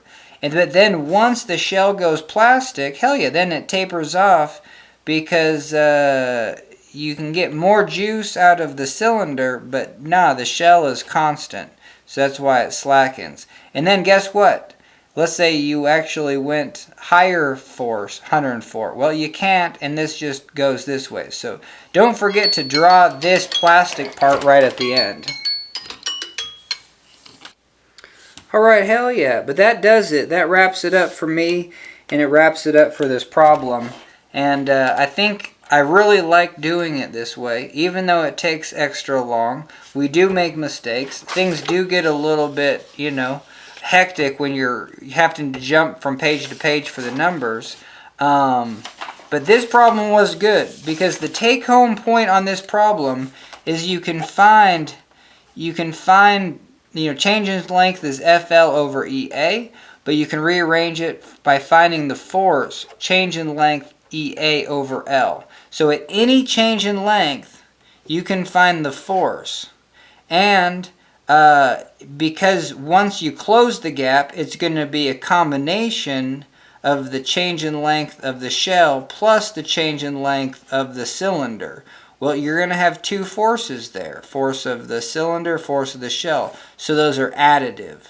Like it's just the force on the shell until you close the gap. Then it's the force on both. But then once the shell goes plastic, then the shell is just a constant number, and then the other one starts to go up. Cool. And but anyway, there it is. There's your load displacement. And from the load displacement diagram, you can find energy. And I shouldn't spend any more than no time on this, but because I just don't have the energy for this. But energy is just force. I would say it's force, put a little hat on it, times distance. At the end of the day, distance is usually linear for material mechanics, so it's not really a vector. Kind of both these are vectors though, and it's the dot product of it. So at the end of the day, energy is just a scalar quantity. It's just a number. You know, it's joules, newtons per meter, and it's a dot product of the force in the direction of your. So let's say you have a block, a hockey puck on an ice rink, and yeah, you do have gravity. It's a force. And it's acting mg, you know, it's acting down as a weight, but guess what? Only if you move in the direction of this force, up, down, are you doing any work, energy. If you go sideways on a frictionless surface, well, your dot product is at a 90. So, I mean, this is just back. We should be doing more of these, because I've actually done the first 2 chapters of statics. And I should start posting those, because that'll really give you. I mean, I definitely talk way more with the cowboy voice. It's just something that the only way I can talk for 3 hours is to do something a little bit different. Else I just can't stand. I can't take it. I really can't. But doing this is hell yeah, we're having a good time. Anyway, so that's kind of the general gist of energy. Is the force has to be in the direction of motion. Wherever the force is, well, that has to be the direction of motion. So, I mean, if we're going at an angle like that, well, what's the dot product? It's only the vertical component of that vector. You know what I mean? But anyway, so for our stuff, well, the force is always in the direction of the change in length, typically. So you're just looking at force, but now I just put a hat because it's force average times distance. You know what I mean? So force. Yeah, you got to have force average, because the force is changing. The force isn't constant, so the force average, we take this little triangle and you just split it right in 2. Now, this one would be hard because you got to composite. You'd have to take the midpoint of that triangle, but then the midpoint of this rectangle. Anyway, so that's where it does get kind of interesting. So the energy, damn it, should we do this? Yeah, let's throw some more time on the clock. Because I'm curious. I'm just curious too. Alright, heck yeah. So here we go. We're going to do it. You know what I mean? So energy is force average times distance, which is also force max divided by 2 times distance if you have a linear relationship and you're kind of starting from 0. You know what I mean? So for this first one, hell yeah. Energy for the first one is just 21,827 divided by 2 times 0.01. Okay, that's the energy of the first one. Now, the energy of the second one is well, it's the average force. So it's actually, well, 21. You can just take the average force. So let's do that. Alpha F plus alpha C.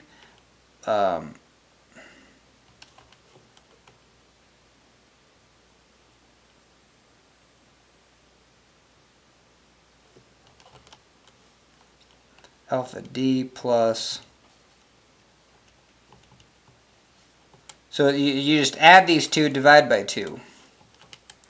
Cool, and you get 45,971. I'm going to store that as X. Cool, so now you have, so the energy here is the average force, which is 45971. And that distance is going to be the difference between those things. So, 0.00862. Alright, well, let's do these. So we have alpha D. So this one's alpha D divided by 2, the first one, times 0.01. We're going to store that as alpha V. So we have an energy of 109. Yeah, this is joules. Cool. Yes, it's. Oh my God. No, it's not newtons per meter.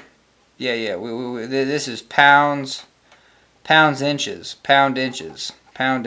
You know, it's force times distance. Cool. All right, moving on. And then the next one is that 49 times. Well, this is alpha Z in my calculator minus 0.01 times that. Okay, cool. So now we have 396.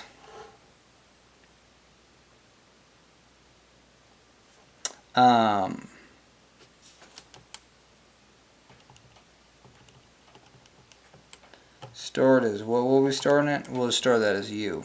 I think that was V. This one is U. And then the third one, well, it's the difference between those two.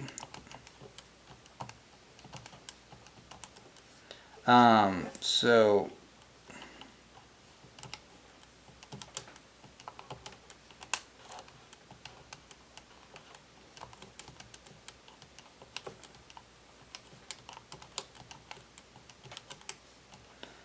yeah, okay.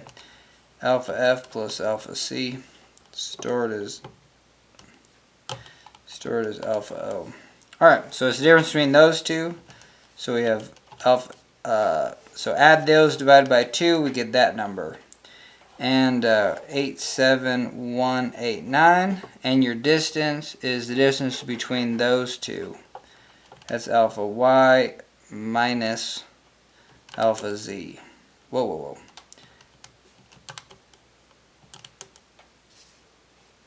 No. It's alpha Y plus 0.01.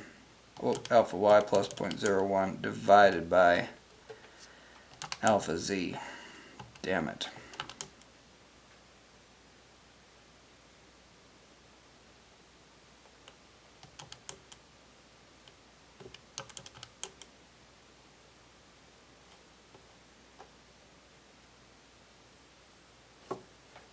Oh, why can't I do this?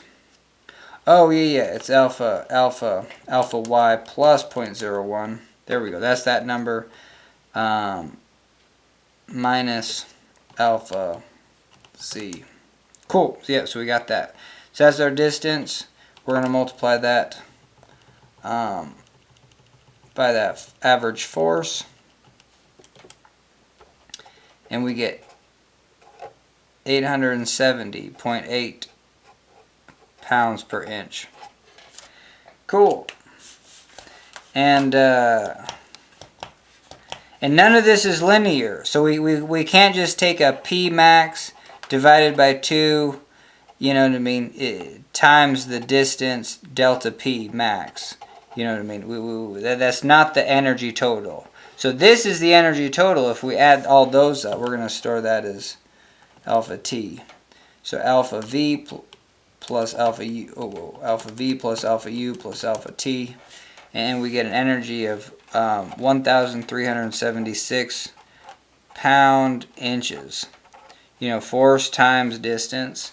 And I don't know if I did that 100% right, but no, that's how you get this average force. So your force is already this high and it goes to this high. You know, to get the average force, you get that. So it turns this into that square, and this minus is the same thing as that. You know what I mean? So by taking this average force, there you go. So that's the area under the curve. It's the energy of a force displacement diagram. All right, hell yeah, we are done. That was brutal. But I'm super satisfied with that one. I could do this, you know, a couple times a week if I wanted to. But I definitely like it. I definitely like doing the slow roll approach, going through these, just so you can have an understanding where you're not going to mess up, because you can tackle the problem from like 4 different.